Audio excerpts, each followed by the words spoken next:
জাগৃতি, জাগৃতি, তুমি একটু ওনাদেরকে বলো প্লিজ। জাগৃতি, আমাকে মেরে ফেলবে না, মেরে উমায় মেরে। ছাড়ো প্রীতম, প্লিজ জাগৃতি, প্রীতম সরো। জাগৃতি, একটু ওনাদেরকে ভেতরে যান। ওনাদেরকে একটু বলো জাগৃতি।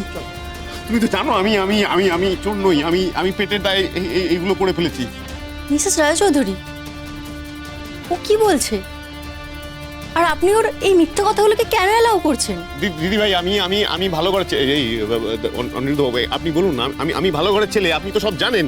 আমি পেটের দায়ে জাগৃতি এগুলো করে ফেলেছি। আপনি আমাকে এরকমভাবে মারবেন না। আমাকে এবারটা ক্ষমা করে দিন অনিরুদ্ধ বাবু, প্লিজ। এত কথা কিসের? দাদা একদম কথা বলবি না। না, কোনো কথা অনিরুদ্ধ বাবু, আপনি এক্ষুনি থানায় একটা ফোন করুন। না, না, না, আজকালকার অনিরুদ্ধ বাবু, এই সব লুকুপেনদের না খুব উৎপাত বেড়েছে। থানায় গিয়ে দুটো উত্তম মতন দিলে সব ঠিক হয়ে যাবে। ফোন করুন এক্ষুনি। উনি যেটা বলছেন ঠিক বলছেন। উনি জাগৃতির আগের হাজবেন্ড। আমি জাগৃতি আগে হাসবেন। তোমরা বাইরে কি করছিলে? ঘুমাচ্ছিলে? উনি আবার এই বাড়িতে ঢুকলেন, তোমরা দেখোনি?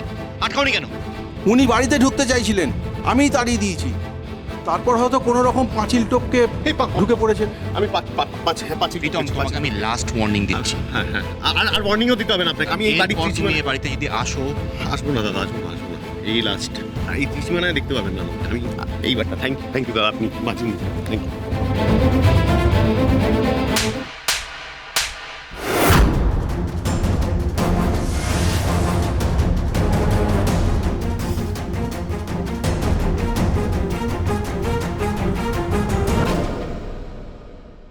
প্রতিমা, ঈশার ব্যাপারে একটা কথা বলার ছিল। কি কথা? দেখো, অন্যায় করেছে এই ব্যাপারে কোনো সন্দেহ নেই, কিন্তু ও তো প্রেগনেন্ট। এই অবস্থায় আমরা যদি একবার খোঁজ খবর না করি, সেটা কি ভালো দেখায়? তোমার মাঝে মাঝে কি হয় বুঝতে পারি না। তুমি ঈশাকে এখনো বিশ্বাস করো? আমি তো করি না। ওর মুখও দেখতে চাই না। ও সবাইকে মিথ্যে কথা বলছে, বোকা বানাচ্ছে। ও যে মিথ্যে বলছে তেমন কোনো প্রমাণ তো তোমার কাছে নেই। এই তো এসে গেছি, দাও তোমাকে খেতে দিয়ে দাও। মা, তুমি কি ভাবছো এখন? আমরা ঈশাকে নিয়ে কথা বলছিলাম। মানে তোমরা কি দিদির শ্বশুর বাড়িতে যাওয়ার প্ল্যান করছো নাকি? আচ্ছা মা, তুমি কি ভুলে গেছো যে শেষবার ওরা কিন্তু আমাদেরকে ওই বাড়িতে ঢুকতে দেয়নি, আমাদেরকে অপমান করেছিল? এই গেল মারো।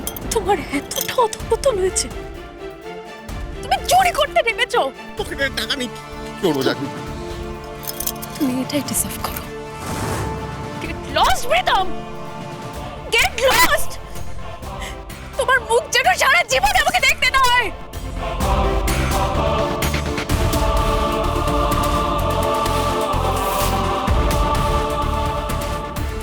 আমাকে ক্ষমা করবেন আপনারা।